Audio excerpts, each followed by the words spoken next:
நாம் காண்கிற காரியம், இங்கே நாம் கவனிக்க வேண்டிய காரியம் என்னவென்று சொன்னால், பிரச்சனை எழும்புவதற்கு முன்னதாகவே தேவன் தீர்வை ஆயத்தம் பண்ணி வைத்து விட்டார். கேள்வி எழும்புவதற்கு முன்பதாகவே பதிலை தேவன் என்ன செய்து விட்டார்?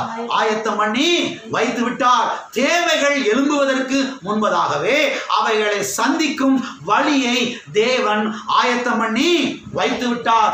பாவம் வருவதற்கு முன்பதாகவே அதற்கான பரிகாரத்தை அவர் என்ன செய்து விட்டார்? உண்டு பண்ணி வைத்து விட்டார். கடந்த வாரத்தில் நாம் பார்த்தோம், உலக தோற்றத்துக்கு முன்பதாகவே அடிக்கப்பட்ட வண்ணமாக இருந்த தேவ ஆட்டுக்குட்டி என்று.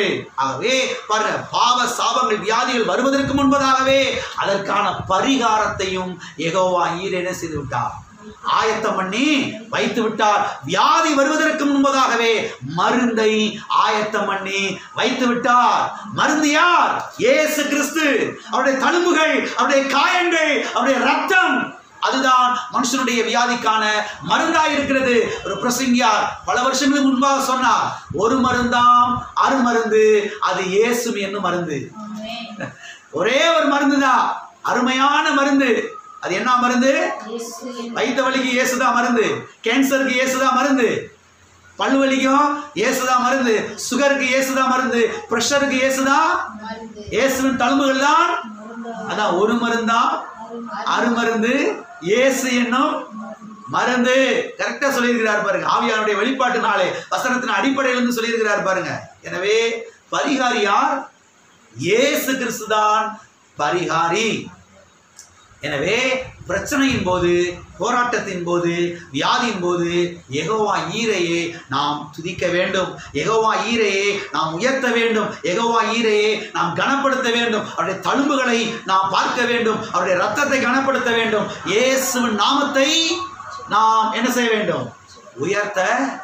உயர்த்தும் பொழுது எல்லா பிரச்சனைகளும் மறைய ஆரம்பிக்கிறது, வியாதிகள் மறைய ஆரம்பிக்கிறது, நோய்கள் மறைய ஆரம்பிக்கிறது, எல்லா தீமைகள் ஓட ஆரம்பிக்கிறது. ஆகவே பூமியை கர்த்தர் மனுஷனுடைய குடியிருப்புக்காக என்ன செய்தார்?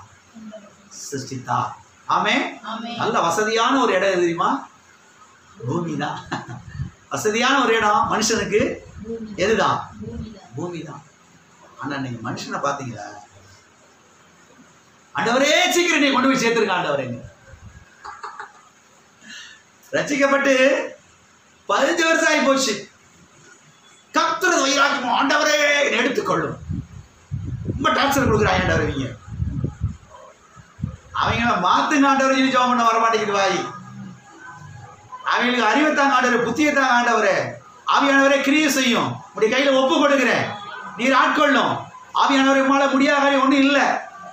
அப்படியெல்லாம் வரமாட்டேங்கிறாங்க. எண்ணி எடுத்துருங்க ஆண்டவர் பெசாட்டில். நம்ம போயிட்டா என்ன ஆகுது? இந்த பூமி கர்த்தர் சொன்னாரு, நீங்கள் பூமிக்கு உப்பா இருக்கிறீர்கள்.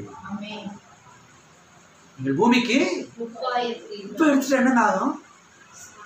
என்ன ஆகும்? யோசிச்சு பாருங்க. நீங்கள் பூமிக்கு வெளிச்சமா இருக்கிறீர்கள்.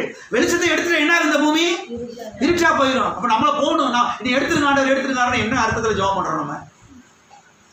ஆண்டவர் இன்னும் கொஞ்ச நாளைக்கு நான் இருக்கிறேன்பா, இந்த பூமிக்கு உப்பா இருக்கிறேன்பா, இந்த பூமிக்கு வெளிச்சமா இருக்கிற ஆண்டவரே, இன்னும் ஆண்டவரே நான் தீர்க்காயச வாழ விருப்பப்படுறேன் ஆண்டவர். ஏன்னா இன்னும் அநேகருக்கு நான் சுவிசேஷம் அறிவிக்கணும், என்னை பயன்படுத்துங்க ஆண்டவரே. நான் அநேகருக்கு நான் போய் ஜெபிக்கணும், அவங்களை நீங்க சுகமாக்குங்க ஆண்டவரே. எத்தனை பேர் ஆண்டவர் சுகம் இல்லாம கிடக்குறாங்க, எத்தனை பேர் விடுதலை ஆகாம கிடக்குறாங்க, எத்தனை பேர் கஷ்டத்துல கிடக்குறாங்க. அவங்களுக்கு இன்னமும் நான் சுவிசேஷத்தை அறிவிக்கணுமே ஆண்டவரே. இன்னும் எனக்கு சரீர பலனை தாரும், இன்னும் எனக்கு வயசை கூட்டி தாங்க ஆண்டவரே. இது எவ்வளவு அருமையான ஜெபம், இவ்வளவு அருமையான ஜெபம். ஆண்டவரே நான் என் பிள்ளைகளுக்கு, என் பேர பிள்ளைகளுக்கு நான் ஆசீர்வாதமா இருக்கணுமே. ஆமே. உம்மை பற்றி எல்லாம் அருமையான சத்தியங்கள் எல்லாம் என் பிள்ளைகளுக்கு, என் பேர பிள்ளைகளுக்கு நான் போதிக்கணுமே. நான் போயிட்டு யாரு போதிப்பேன் அந்த பிள்ளைகளுக்கு? எல்லாம் இருக்கிறீங்களா? அதனால பரலோகத்துக்கு போறதுக்கு தப்பக்கூடாது. இருக்கிறதுக்கு என்ன செய்வீங்க? பிரயாசம் இருக்கும் பொழுது நம்மை கொண்டு கர்த்தர் என்ன செய்வா? பயன்படுத்துவோம். ஆமே. அதுக்கு சிருஷ்டிப்பிலே தேவன் யெகோவா ஈரே இதெல்லாம் என்ன செய்திருக்கிறார்?